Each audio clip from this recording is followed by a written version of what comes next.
Selamat pagi anak-anak ibu kelas 6A. Hari ini kita belajar agama. Seharusnya belajar bina diri, tapi sesuai dengan yang ibu sampaikan di kelas, hari Kamis materi agama tidak tuntas karena banyak waktu terpakai untuk pengarahan di lapangan. Sehingga hari ini kita fokuskan dulu belajar agama. Sabtu depan kita kembali lagi belajar bina diri. Sambil mendengarkan penjelasan ibu, anak-anak bisa ambil buku cetak, kemudian buka bab 5, kita mau belajar agama sebagai wujud ibadah. Anak-anak, agama itu dari dua akar kata, yaitu a tidak, gama kacau. Pengertian agama itu kepercayaan dan peribadatan kepada Tuhan yang Maha Kuasa, serta aturan dalam pergaulan antar manusia dan lingkungannya. Ada dua hal penting dalam agama. Yang pertama, mengatur hubungan manusia dengan Tuhan, sehingga ada yang namanya peribadatan. Semua agama punya hari khusus untuk beribadah.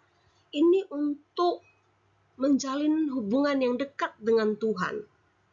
Kemudian yang kedua, agama ini juga bicara hubungan dengan sesama, dengan manusia lainnya.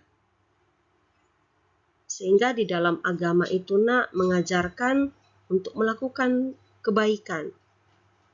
Ada hal-hal yang dilarang, karena itu akhirnya merusak hubungan dengan sesama.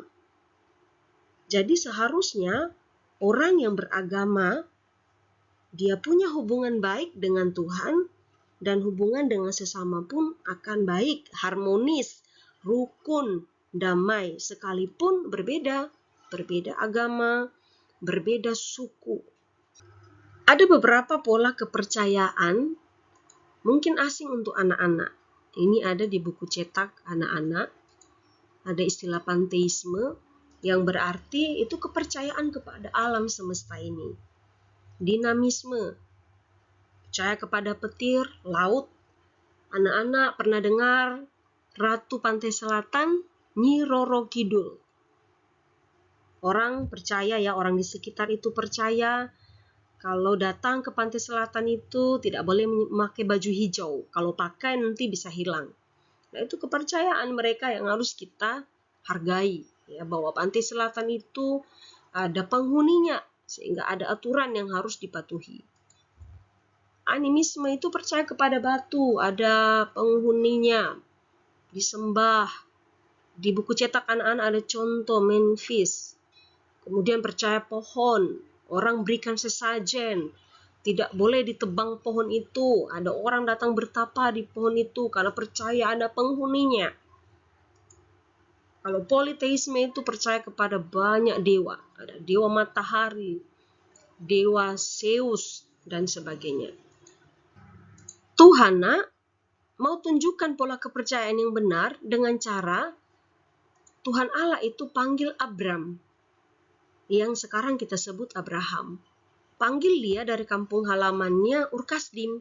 Suruh dia keluar dari kampung halamannya, pergi ke tempat yang akan diarahkan oleh Tuhan, supaya Abram itu punya pola kepercayaan yang benar. Karena di Ur-Kasdim orang itu menyembah banyak dewa, menyembah berhala.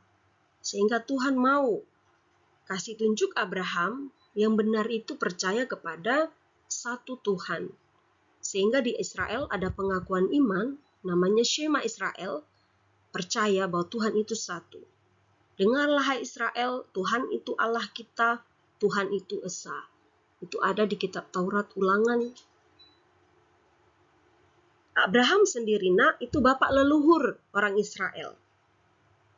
Jadi Abraham ini Tuhan panggil keluar untuk memberi contoh untuk orang Israel bahwa kepercayaan itu yang benar hanya kepada Tuhan. Sekarang bagaimana dengan Kristen? Kata Kristen itu pertama kali disebut di Antiokhia. Itu ejekan dari Raja Herodes. terhadap orang-orang yang suka berkumpul. Jemaat mula-mula itu berkumpul, mereka memuji Tuhan, mereka berdoa, mereka mendengarkan pengajaran dari Rasul. Ada Paulus, ada Petrus. Mereka lakukan apa yang diajarkan oleh Yesus Kristus, sehingga mereka itu diejek. Kristen, yang artinya pengikut Kristus. Untuk Paulus sendiri, agama itu identitas orang percaya. Jadi, kalau kita menyebut diri kita Kristen, anak-anak, bukan hanya sekedar di KTP-nya, tetapi Kristen yang berarti pengikut Kristus, kita juga harus hidup seperti yang diajarkan oleh Tuhan Yesus. Kita berdoa, kita beribadah, kehidupan kita sehari-hari itu juga harus menunjukkan identitas kita itu. Kita mengasihi orang lain, kita berbuat baik kepada orang lain, kita hidup jujur, orang lihat kita, oh dia ini Kristen, pengikut Kristus, karena kehidupan kita sesuai dengan diajarkan. Jadi, untuk Paulus, agama itu bukan hanya sekedar ritual aja, beribadah sesuai dengan waktunya, tetapi juga perilaku kita. Semua keseluruhan hidup kita juga harus memberi contoh sebagai orang percaya kepada Tuhan. Harus menjadi berkat. Anak-anak, selesai anak-anak mendengarkan penjelasan ini, anak-anak bisa baca kembali buku cetak anak-anak halaman 39 sampai 40. Anak-anak baca, kemudian kalau ada yang masih kurang jelas, anak-anak bisa tulis nanti di buku latihan. Kamis depan bertanya kepada Ibu Lili. Ibu Lili akan menjelaskan mana yang masih kurang jelas untuk anak-anak. Jika sudah jelas semuanya, Ibu Lili juga nanti Kamis depan akan mengulang lagi apa yang sudah Ibu Lili jelaskan.